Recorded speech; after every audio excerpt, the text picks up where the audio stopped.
সুপ্রিয় দর্শক আসসালামু আলাইকুম, welcome back to my channel cooking studio by Arin. আজকে আপনাদেরকে কাঁচা আলুর মধ্যে একটা ডিম দিয়ে সবথেকে সহজে তৈরি ভীষণ মজাদার একটি নাস্তা তৈরি করে দেখাবো। এই নাস্তাটি তৈরি করার প্রসেস খুবই ইজি, যে কেউ খুবই কম সময়ে তৈরি করে নিতে পারবেন। খেতে ভীষণ মজার হয়, আশা করছি অনেক বেশি ভালো লাগবে।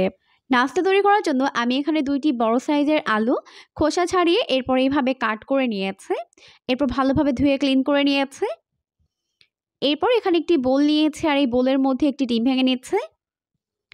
এখন এই ডিমটিকে একটি সাইডে রেখে দিয়েছে। এরপর আমি এই আলুর মধ্যে দিয়ে দিচ্ছি 1/2 চামচ পরিমাণ লবণ, দিয়ে আলুর সঙ্গে ভালো করে এভাবে মেখে নিচ্ছে।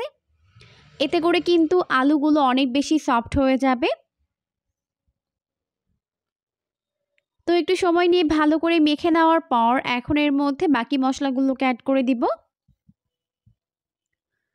খুবই কম মশলায় কিন্তু আমরা এই নাস্তাটিকে তৈরি করব। তো প্রথমেই দিয়ে দিচ্ছি 1/2 চামচ পরিমাণ লাল মরিচের গুঁড়া, 1/2 চামচ পরিমাণ দিয়ে দিচ্ছি চিলি ফ্লেক্স। আপনারা ঝালটা স্বাদ বুঝে বাড়িয়ে কমিয়ে অ্যাড করতে পারবেন। খুবই সামান্য পরিমাণে দিয়ে দিলাম হলুদের গুঁড়া। এরপর সব কিছুকে প্রথমে একত্রে আলুর সঙ্গে মিশিয়ে নিচ্ছে।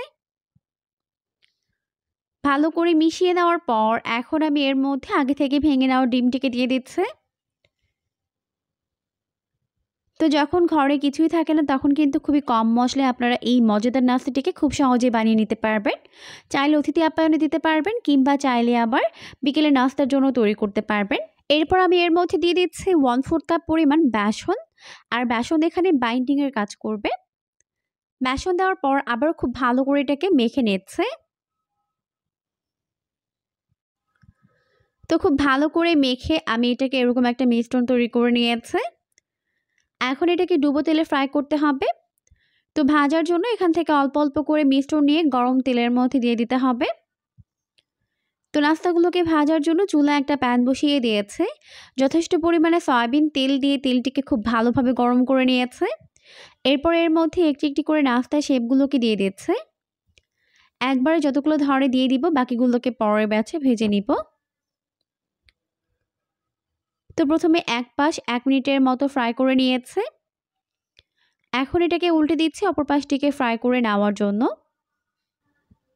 তো উল্টে পাল্টে নাস্তাগুলোকে এরকম গোল্ডেন ব্রাউন করে ফ্রাই করে নিয়েছি, দেখতেই পাচ্ছেন। এখন নাস্তাগুলোকে ভালোভাবে তেল ঝরিয়ে তেল থেকে উঠিয়ে নিচ্ছে।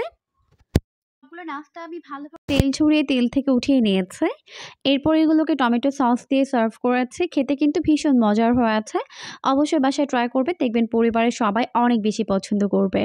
পরবর্তী ভিডিও দেখার আমন্ত্রণ জানিয়ে আজকের মতো বিদায় নিচ্ছি। সবাই অনেক বেশি ভালো থাকবেন। আল্লাহ হাফেজ।